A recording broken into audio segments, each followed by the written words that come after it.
Titikman ko na.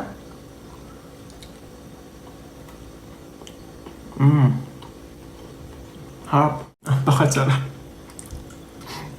Ang sarap. Grabe. Ang sarap talaga.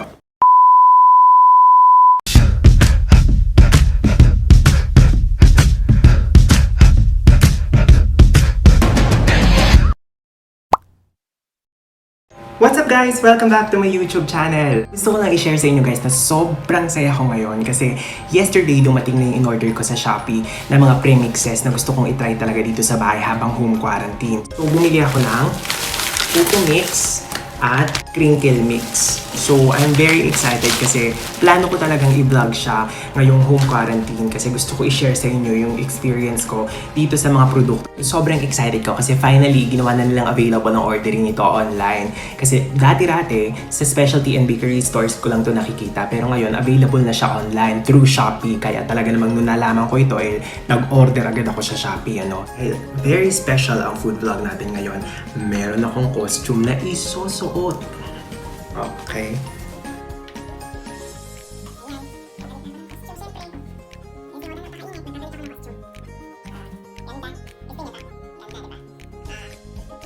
For today's food vlog, pinakauna kong gustong itry ay yung pinakasimple sa lahat ng in-order ko. At ito, syempre, ang Puto mix.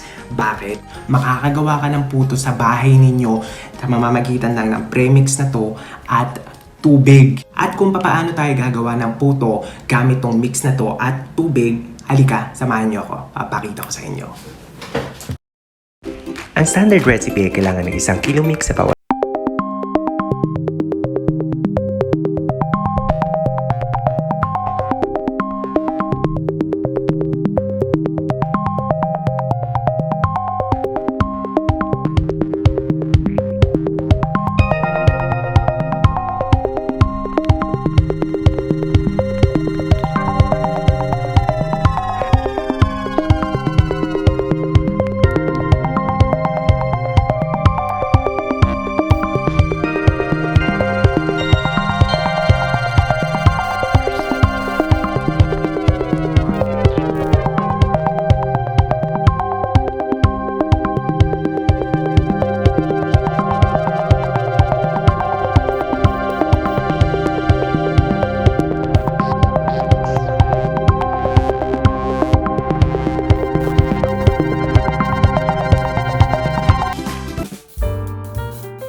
And there you have it mga kaibigan, talaga namang napakabilis gawin at napakadali gamit ang San Miguel Mills Mix and Steam Puto Mix. Nakagawa tayo ng puto. And this is the moment of truth.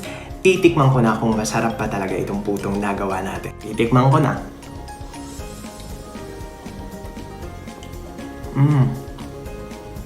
Harap.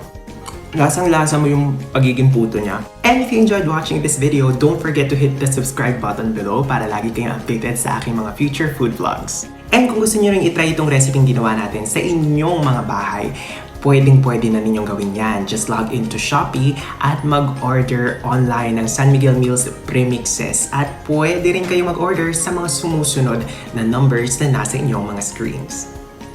For more recipes using San Miguel Mills premixes, don't forget to hit the subscribe button and see you guys next time.